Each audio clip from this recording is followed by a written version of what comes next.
They lived through some of the most appalling experiences of the 20th century. No man's land was full of dead bodies, and the smell in the summer, oh, stink like the devil. They faced terrible choices. He said, shoot me.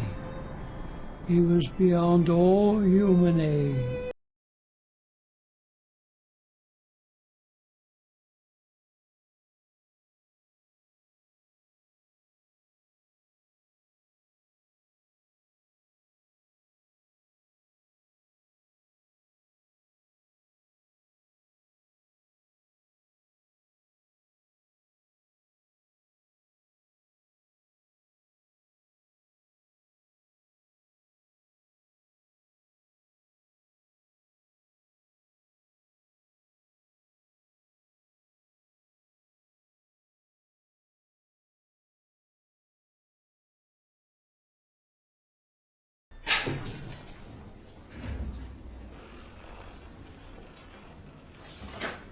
Harry Patch, one of the 27 veterans. He witnessed the horrors of Passchendaele, but for 80 years he kept his First World War memories a secret. Only when he went into a nursing home at the age of 100 was Harry forced to face his war demons. For 80 years, I never watched a war film. I never spoke of it, not to my wife.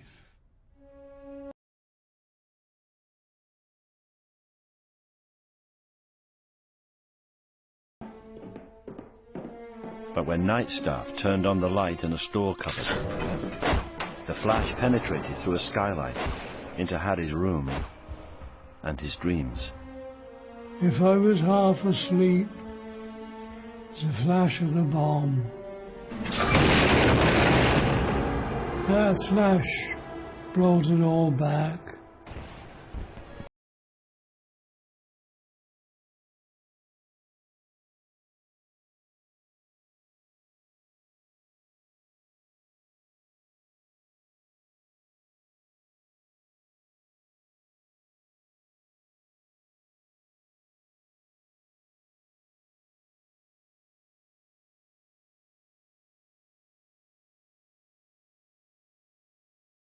The memories of war came more easily for Arthur Hailstrap, who was born in 1898. Too far. That's it.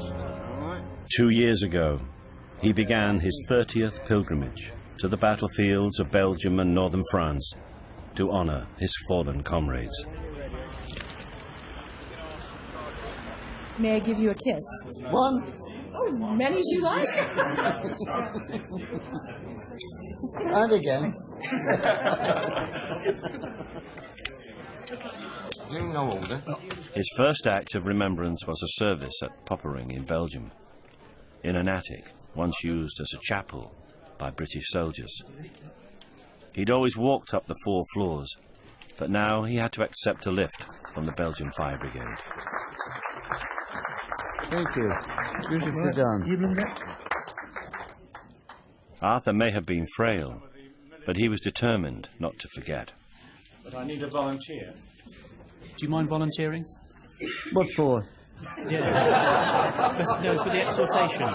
Oh, no, of course. Anytime. No, the Padre was saying... His childhood had ended abruptly on the killing fields of the Western Front. Yet he'd grown up expecting to fight for king and country. Some of his earliest memories were of service to the British Empire. When I was about 3 years old, I was dressed in petticoats and skirts. And I remember letters coming from my father's 2 brothers from the South African Boer War. Now I remember the excitement at home when those letters arrived. The Boer War had a profound effect on Arthur's generation. It was a reminder that they were expected to fight for Britain's empire.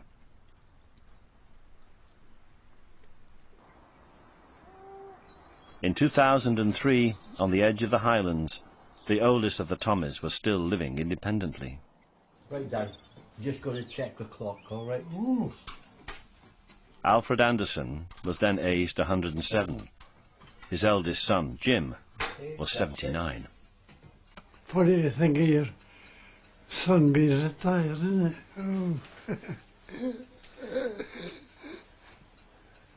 I'm supposed to be the oldest man in Scotland.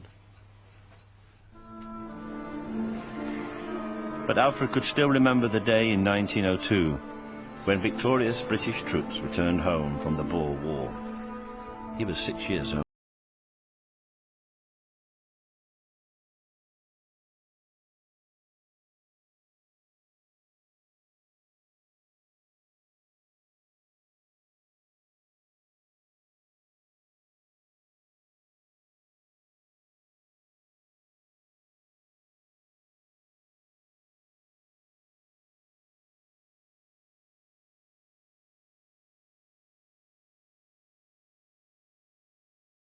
Soldier in the same Black Watch regiment, and Sergeant Beverley was to be his platoon sergeant.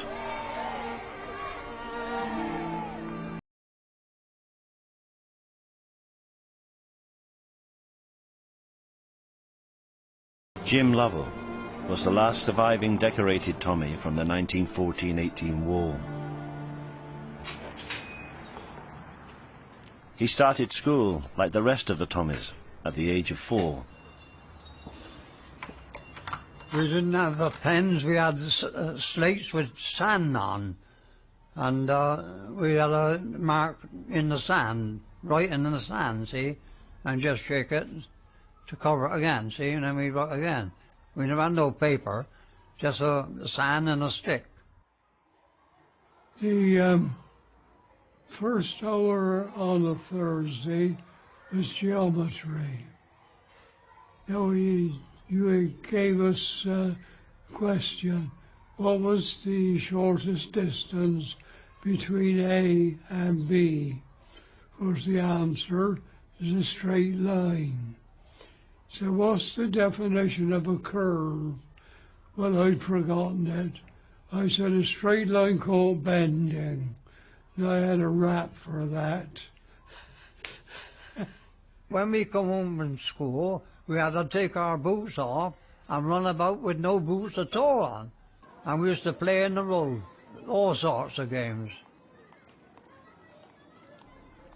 Of course, a pair of boots cost 12 and 6 then, 12 and 6. For Jim Lovell's dad, 12 and 6 was 2 weeks' wages.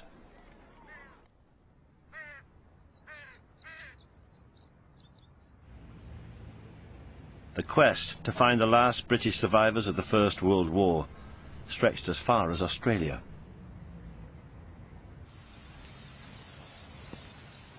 Drop of rain coming. The youngest of the veterans, Claude Schulz, had been living there for 77 years. Aged 102, he was still enthusing over nature's wonders on his daily walk. Some people call it an Australian grass tree. It's a bulgur. And this is the flower, and you see how these two are wrapped together here? I don't know why they've done that. And some people call it a blackfella, because it's got this like a native Australian with his spear up like that, you see? So they call it a blackfella. But that's not allowed now. Its proper name is bulgur. That's what it has to be. Come on, then. Come on, my lovelies. Come on. Claude was born in Worcestershire in 1901, in the same month that Daimler built the first Mercedes car. Come on, then. Come on. Come on, my lovelies. Come on.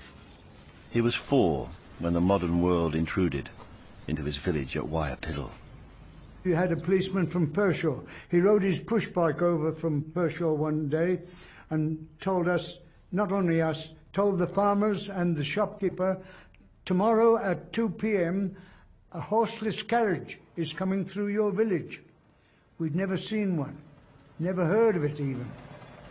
And sure enough, at 2 o'clock the next afternoon, we gathered and we heard this chug, chug, chug. We could see him in the distance coming. And there's a bloke sitting up where the coachman would sit with the reins for 4 horses in his hands. And instead of reins, he's got a lever in each hand, and he's pushing and pulling these levers and peddling things. As far as Claude was concerned, the first card in Wire Piddle could well have been the last.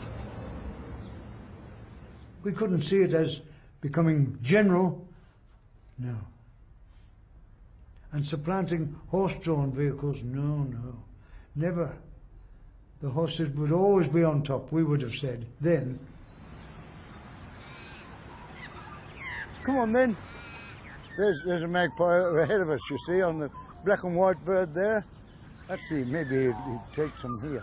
Wire Piddle may have been slow to recognise the importance of the internal combustion engine, but Claude's schoolteacher left him in no doubt about Britain's place as the world's superpower. He had a big picture on the wall, and it was a picture of the world. And he would say, all that land marked in red belongs to Britain. And we used to cock a chest and think, blimey, we're rich, owning all that land, you know. But the map, swathed in imperial red, was under threat. European rivals, carving out empires for themselves, were challenging Britain's supremacy.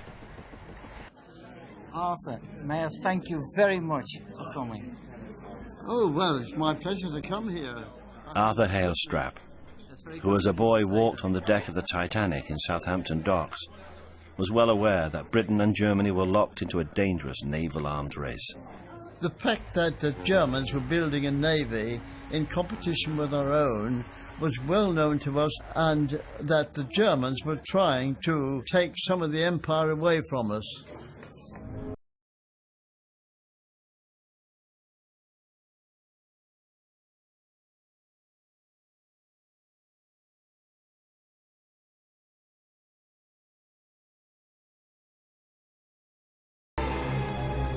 We were taught a song, Flag of Britain proudly waving over many distant seas, Flag of Britain boldly braving distant fog and constant breeze. Now we salute it and we pray God to bless our land today.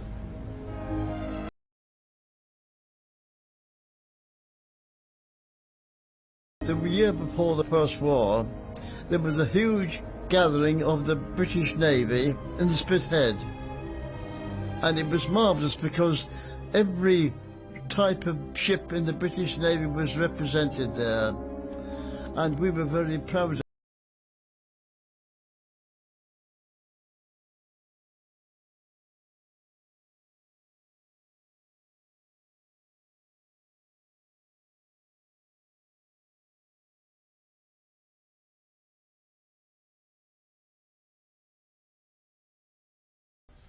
In 1913, Jim Lovell left school at the age of 14.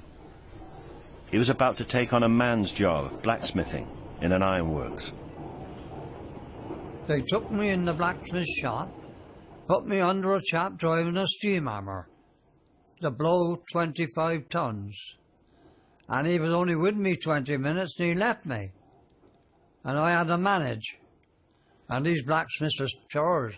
You do anything wrong, they come and smack you across the face.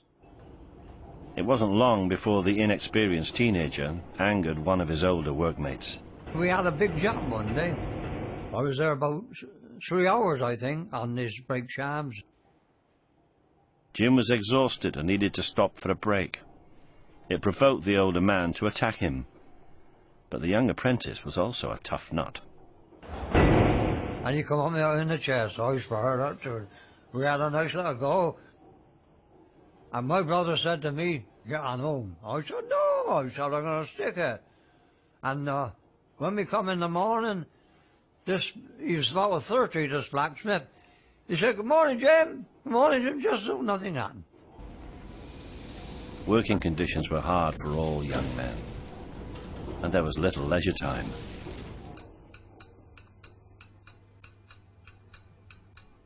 By the summer of 1914, Alfred Anderson had become an apprentice coffin maker. He'd also joined the Territorial Army, because their summer camp offered his only chance of a holiday. Unaware that war was just about to break out, he was on manoeuvres in the Highlands. And it was a very good day, and the order was Shirtsleaf Parade for a march Oh, it was very, very hot indeed.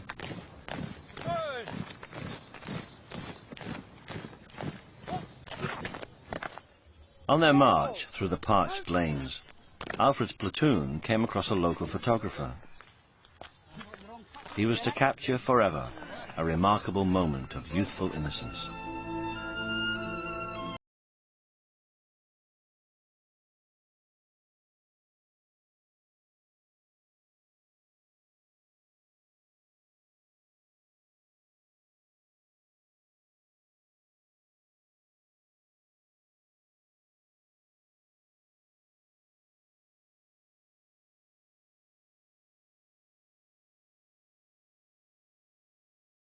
The platoon of friends was commanded by the same Sergeant Beverley, who 12 years earlier had carried young Alfred on his shoulders. They had no idea they would soon be fighting side by side for their country. For as they continued their exercise, German troops were marching into Belgium, and on August the 4th, Britain declared war on Germany and her allies.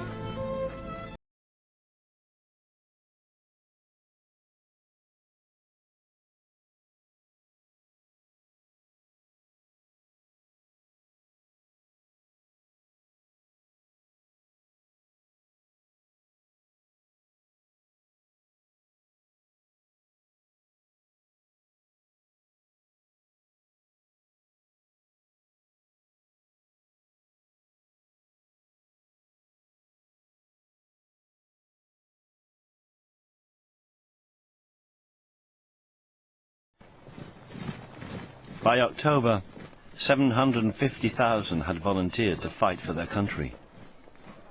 Percy Wilson remembered the recruiting sergeant's call, the naive hope it would be over in a few months. Join up! Join up! You'll all be back by Christmas. But he never said what Christmas was going to be back. As the wave of patriotism overwhelmed the country, Arthur Hailstrap found himself with a dilemma. He wanted to stop German aggression, but as a Christian, he thought the church should oppose the war. I was then the secretary of a Bible class. If I criticised the church for not protesting at two Christian nations fighting one another, and I had already volunteered for the army. But it's a paradox perhaps, but that's how I felt. I never felt any real animosity towards the enemy except for their bosses. You know, the Kaiser and his clique.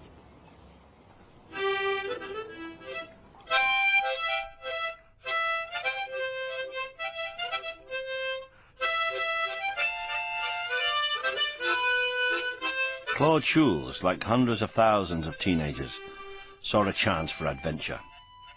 Known to everyone as Tommy Atkins, he already had the right nickname, but it didn't guarantee him a place in the army. I said I want to join the army as a bugler boy, because I knew the army had bugler boys. I was still at school. I was under 14, and he said, he said, Tommy boy. They call me Tommy. He said, Tommy boy, you're too young, and he said, you're not big enough yet to join the army, but he said, you come and see me next year and I'll recruit you then.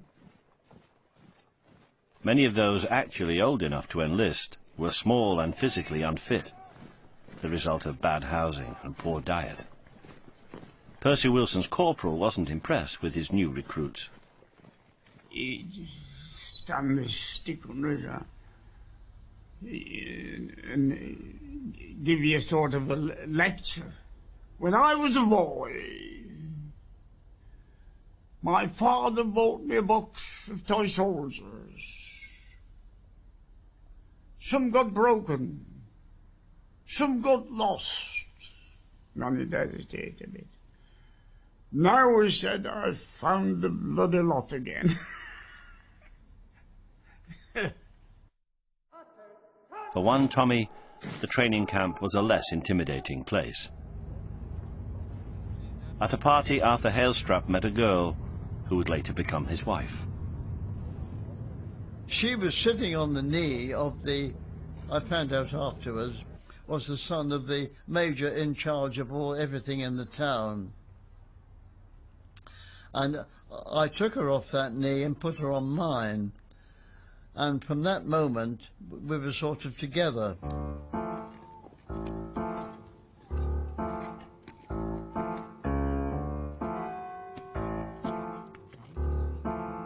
The only way of meeting up again with his new girlfriend was to sneak out of his barracks. At night time, after a rally, I knew the times of the pickets, and I would go out into the garden, jump over the fence, and I would spend a couple of hours or so at my friend's house, at my girlfriend's house. I would get back at probably about 2 in the morning, or sometimes 3.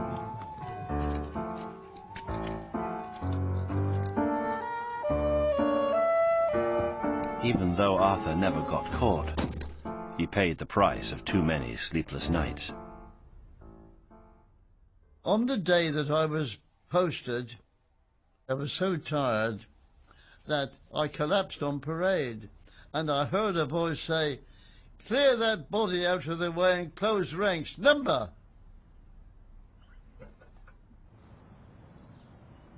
Four, 5, 6, 7, 8, 9, 10. Now they go one arm and one down. 1. At the age of 106, Arthur Barraclough still lived with his wife Mary in Morecambe. 4. Arthur always prided himself on his fitness. 8, 9, 10. And when he underwent training, he found himself protecting his friend Harry Slater from a bully. I said, if that fella comes over here and touches your bed, oh man, I said, I'll slaughter him. He said, oh, I said, he's a big villain. Leave him alone. I said, no, by that time I was a very useful young man. The chance to sort the bully out came in a boxing match. I only hit him about twice, and then he started taking the gloves off. So they all said, what's gone wrong? Oh, he said, I've hurt my hand. So we burst his balloon. After that, he didn't but try and bully anybody, because they all knew he was a big duck egg, you know. Arthur Barraclough and Harry Slater remained inseparable until they were split up in France, when Harry was drafted into another battalion. He was killed in 1918. We heard a bit later they'd been bashed a bit and Harry had been killed. And so that was a really bad blow for me.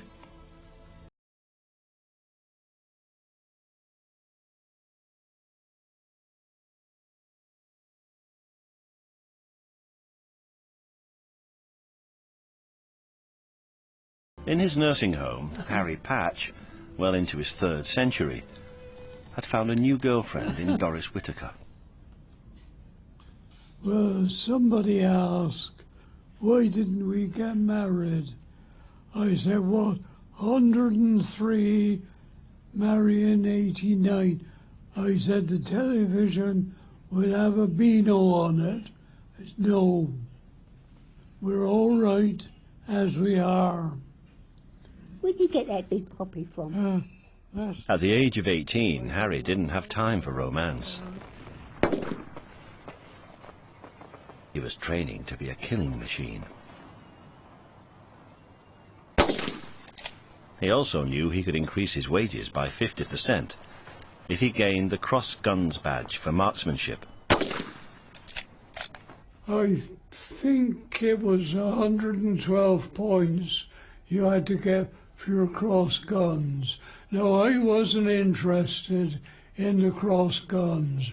I was more interested in the 6pence a day extra. I said to the sergeant in charge, this gun is firing high. Can I lower the sights?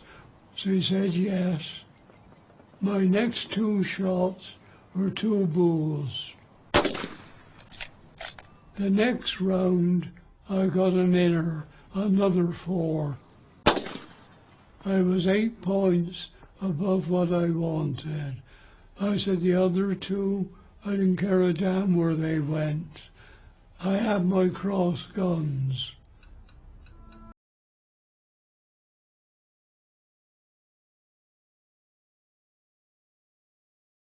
As the first wave of Tommy volunteers underwent training, Alfred Anderson headed for France in November 1914.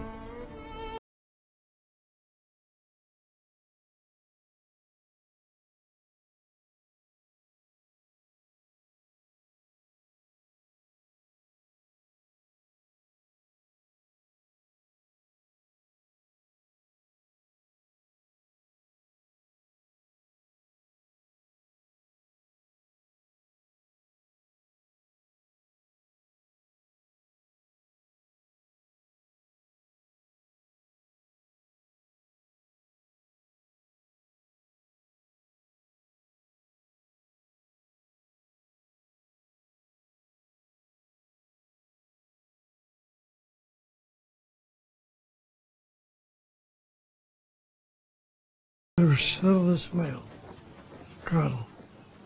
The crossing was very good because it was very short.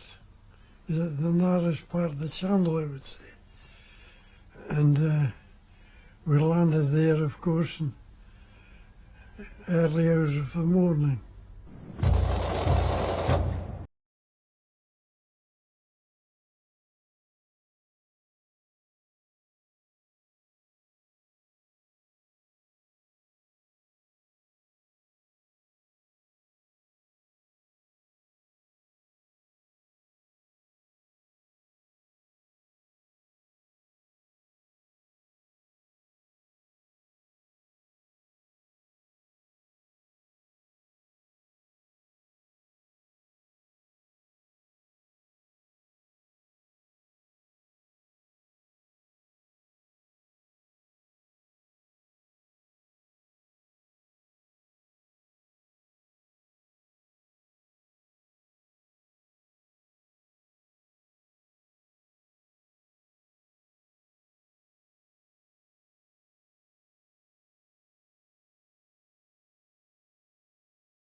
Alfred was heading for the front just as the war became bogged down in winter mud.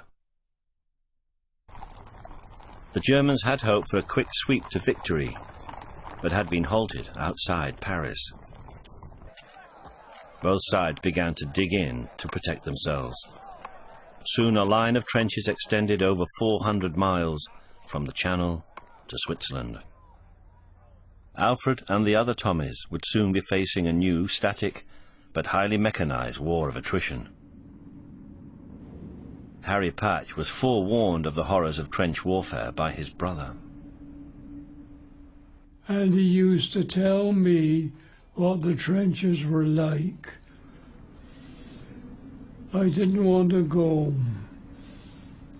I knew what I was going to. A lot of people didn't. And when they got to France, they had a rude awakening. 85 years after the war, Arthur Hailstrap visited a recently excavated trench. One of my most vivid memories was of walking on the duckboards. And duckboards are not easy things to walk on anyway, and they weren't very wide. The duckboards were essential not only inside trenches, but along the supply lines to the front. These were often a quagmire of mud. And we were told that if anyone fell in, they couldn't be helped because they would sink into the swamp mud. It was so liquid, they would sink into it almost right away. And anyone trying to help them would not only endanger himself, but all those following him, because there's no room to manoeuvre on duckboards.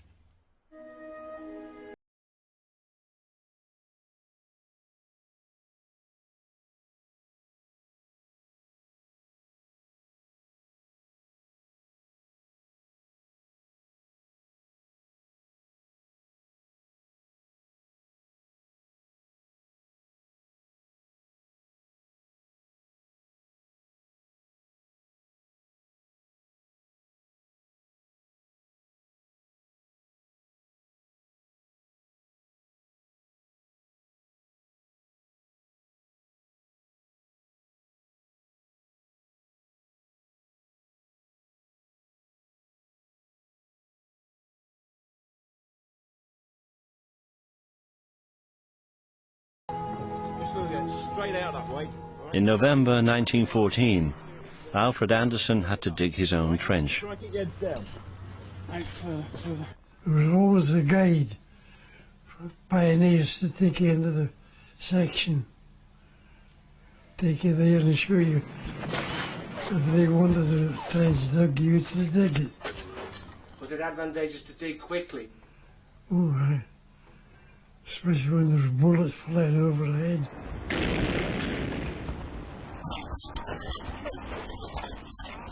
When you hear it going, you know it's past.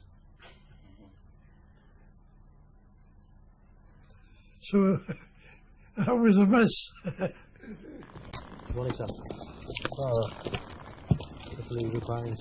Alfred settled down to life as a batman, serving officers like Fergus Bowes-Lyon. He was the eldest brother of Queen Elizabeth, the Queen Mother, and was to be killed at the Battle of Lewes in 1915. 85 years later, Alfred's experience led to a surprise private visit from Prince Charles. A proud moment for Alfred and his family. We asked him, well, how were you with him? Well, I just talked to him as if he was a senior officer. And Charles sat on the edge of the chair and talked to Dad quite naturally. A cup of tea, Earl Grey, with honey. So, Dad was really chuffed, you know, about that. The only thing Charles regretted, and he said to Dad, is not being able to go home and tell Mother that I've met you. Your grandmother? My grandmother, yeah. And of course Dad always gets the telegram from the Queen. Oh, wow, As you see, it always sits on top of the TV. And he said to Charles, your mother's never far away because I look at her every morning.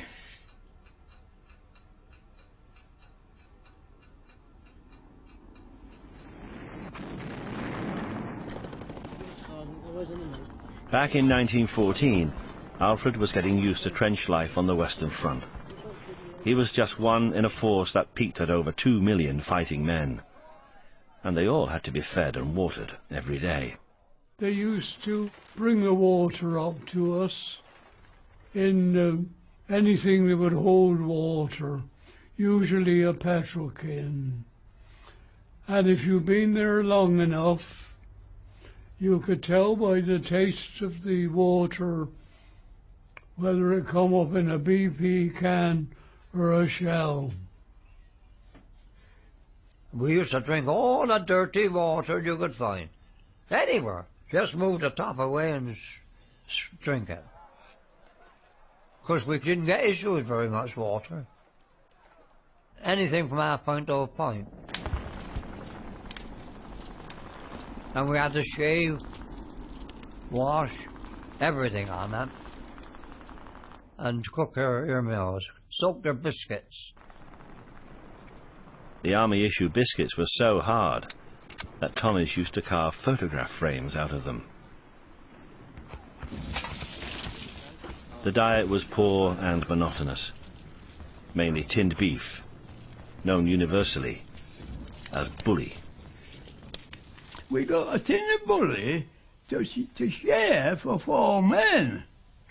And so, you know, tins of bully, they have a little key at the bottom. That key was always missing. You have to chop it open with a bayonet.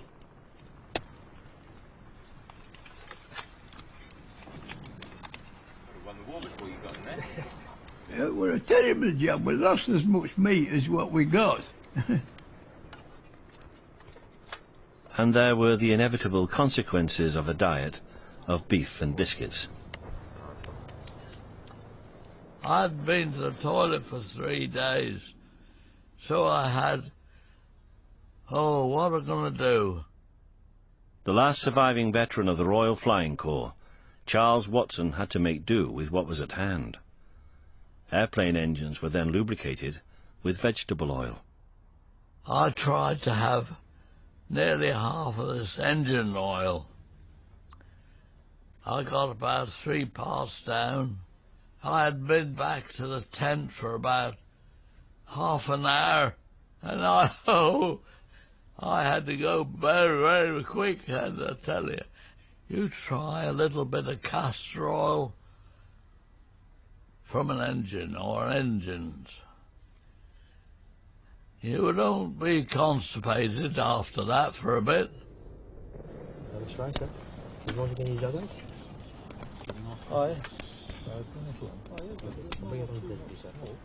Many battalions introduced a special supplement to the rations to keep spirits up. In the morning, you had the orders to stand to. That's on the firing stand. That's just high enough to get your rifle in position, see? And the captain, lieutenant and the sergeant, they come on every morning and give you a tot of rum. I say, stand down. By late 1914, it was obvious. The Tommies wouldn't be going home for Christmas. The war was deadlocked. As the promise of quick victory evaporated, the Tommies realized that they would be facing the devastating new warfare of heavy artillery and machine guns for some time to come.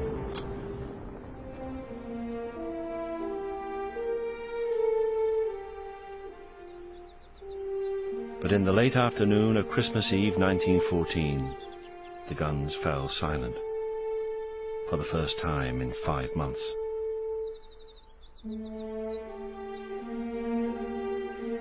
Alfred Anderson is the last surviving Tommy who witnessed the extraordinary events that followed. We heard the complete silence, and we all came out of the billets and stood on the road outside and listened. There was not a sound to be heard for a while, nothing. And then we heard some cheering. An unofficial truce had broken out against the wishes of the generals on both sides. Men swapped presents of what little they had.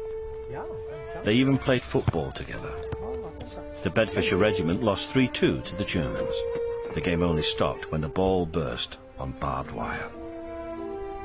In some areas, the truce lasted just a few hours. In others, until New Year's Day. It was a remarkable display of humanity. No war. But it couldn't stop the growing atrocity of the war. Alfred still has his own memento of Christmas 1914. We got that from Princess Mary, full of cigarettes. But you didn't smoke, did you? No, we didn't smoke. Oh no, the other boys smoked for me.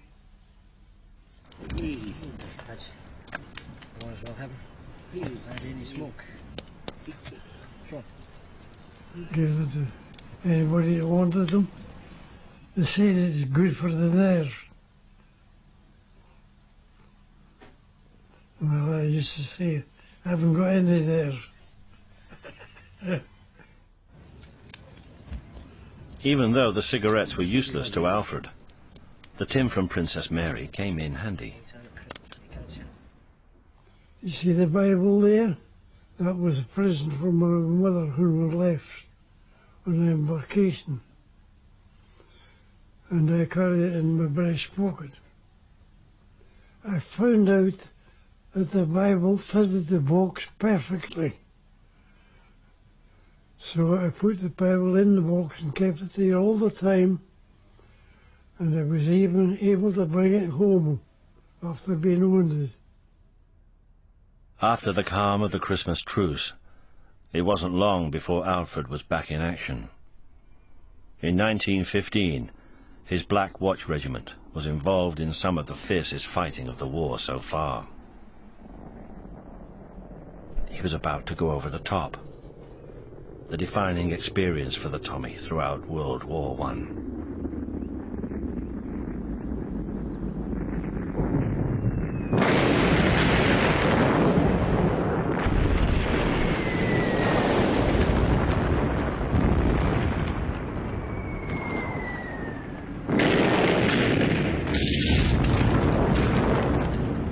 An artillery barrage to soften up enemy positions would precede the infantry attack.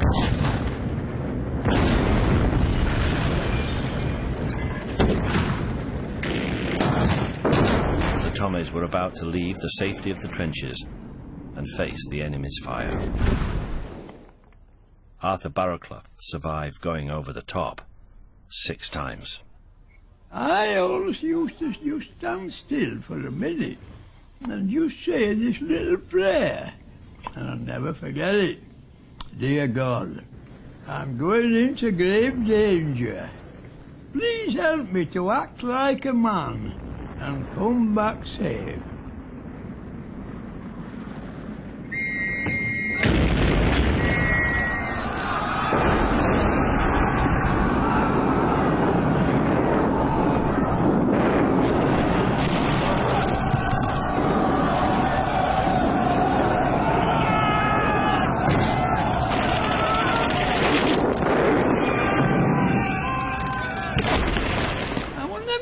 To be in it.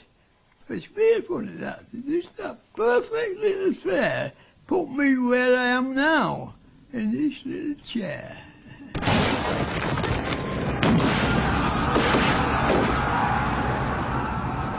In 1915, Alfred Anderson witnessed the full effect of modern artillery at the Battle of Neuve-Chapelle. In the 35-minute barrage before the attack, more shells were fired than in the entire Boer War. The trenches that we were attacking were mostly blown away. They could fire accurately with these shells, I'm telling you. Even though the German defences had been devastated, they still had numerous machine guns, to which the Black Watch had no effective reply. We ought to have had more machine guns. We had only 1 or 2 per battalion. And the Jerry had 1 for every section, I think.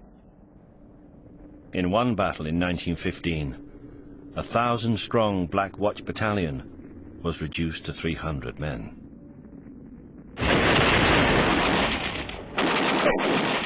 When Harry Patch went over the top for the first time, it changed his life forever. I came across a Cornishman. He was ripped from his shoulder to his waist, shrapnel. No bullet wound is clean. Shrapnel will tear you all to pieces. He was laying there in a pool of blood. As we got to him, he said, "Shoot me." He was beyond all human aid.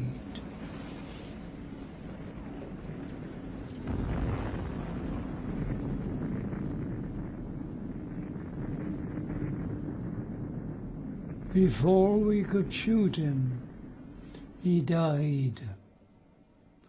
I was with him in the last seconds of his life, when he went from this life to whatever is beyond. Now what I saw in the way of sights at Passchendaele and at Pilkem, the wounded lying about, asking you for help, we didn't have the knowledge, the equipment, or the time to spend with them. I lost all my faith in Church of England. And when that fella died, he just said one word, "Mother." It wasn't a cry of despair. It was a cry of surprise and joy. I think, although I wasn't allowed to see her, I am sure his mother was in the next world to welcome him. And he knew it. I was just allowed to see that much and no more. And from that day until today, when now I'm nearly 106 years old, I shall always remember that cry, and I shall always remember that death is not the end.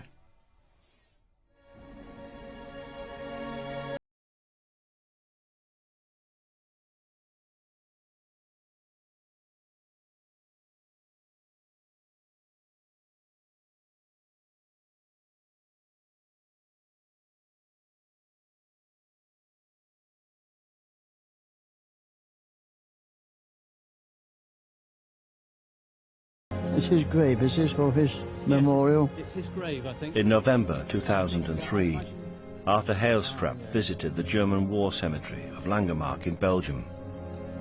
He wanted to lay a wreath on the grave of a fellow engineer who'd fought for the other side on the Western Front. It's quite heavy, Arthur. Well, hold my stick for me. Got it. And you hold me. I will. Right. I've got you. Right. Now lay this here. On the stone, yeah. When my friends and I used to talk about the enemy sometimes, and we used to say to one another, well, I suppose they're doing the same as we're doing, fighting for their country. And that's the sort of sympathy we had for one another. And I still have it, because I do not believe in war. Get my hat off.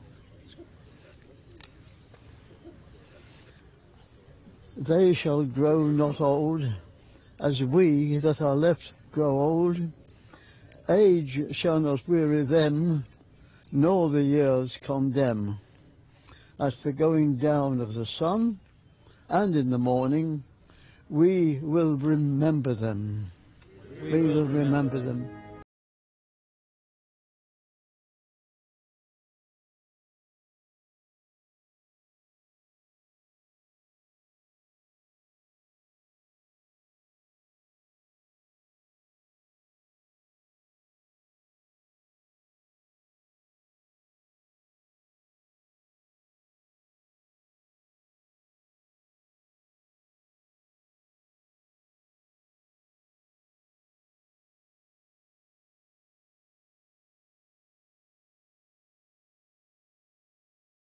By 1916, Alfred Anderson had become trusted batman to his old Etonian Company commander, Lieutenant Ian Bruce Gardyne.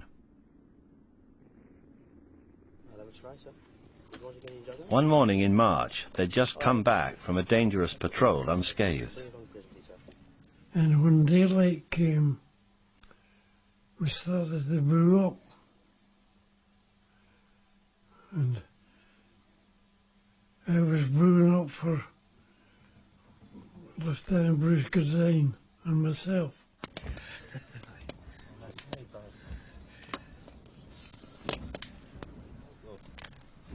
And a shell came over, burst overhead.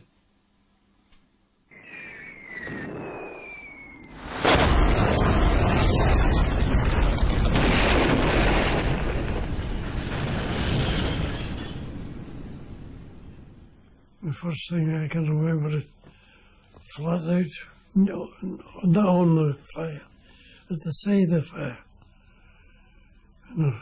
Some of our lads had been in the open trench. 2 or 3 of them killed outright.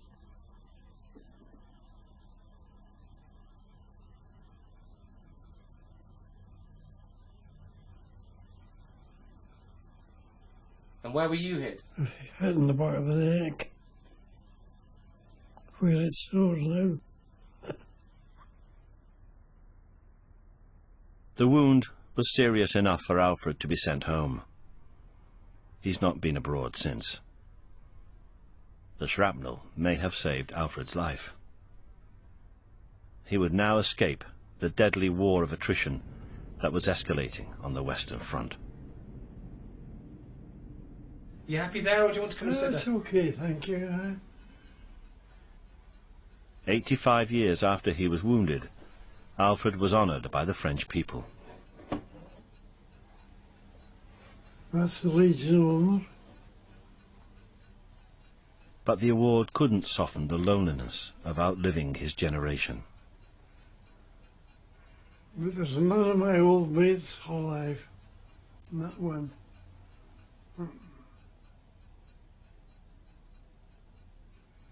course, you see, I was young when the war started, only 18. So you need to be a pretty old man to outlive me. Some of the other Tommies, like Harry Patch, would question why they were fighting the war. You used to look between the firing apertures, and all you could see was a couple of stray dogs out there fighting over a biscuit that they'd found. They were fighting for their lives. And the thought came to me, there were we, two civilized nations, British and German, and what were we doing? We're in a lousy, dirty trench, fighting for our lives. For what? For 18 pence a flippin' day.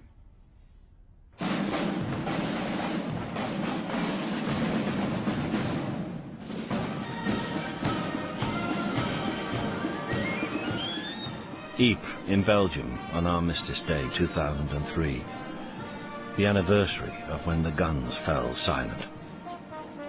The Menin Gate is one of the memorials to Tommies still lost on the battlefield. There are over 50,000 names on its walls.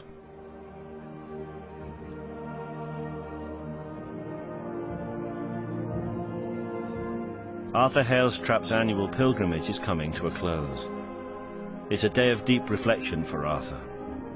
He's honouring not only his fallen comrades, but his only son, John Philip, who was killed aged 20 in the Second World War. We protected our country, we preserved our identity as a nation so that future generations could live and prosper. And they have done, and many of them don't remember that, but they don't realise that they owe everything to the millions who had volunteered to protect our identity as Englishmen or as British. I'm an Englishman.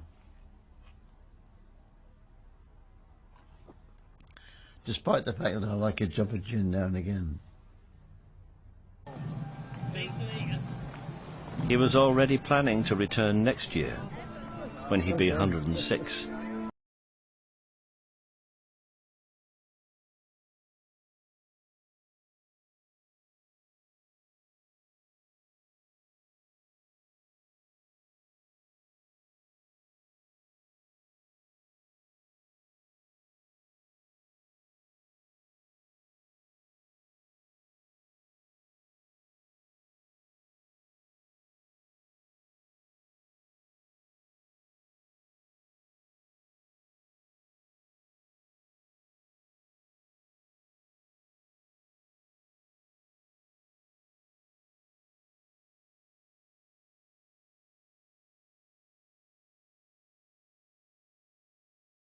And I went away around to Lyon's house, where he had 3 sisters.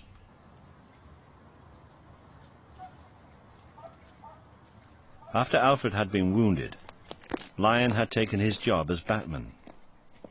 Shortly afterwards, Lyon had been killed. The youngest sister came to the door. And she said, "Oh, it's you, is it?"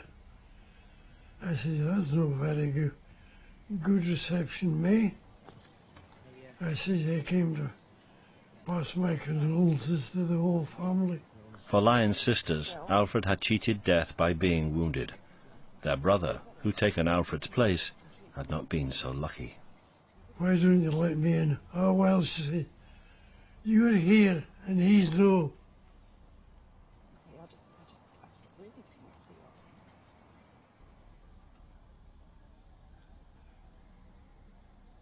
We were always together. I suppose that hit me too. But she was just taking it out on me.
spearhead the final 100-day assault on the Germans, sweeping all before them in the most successful British military campaign ever.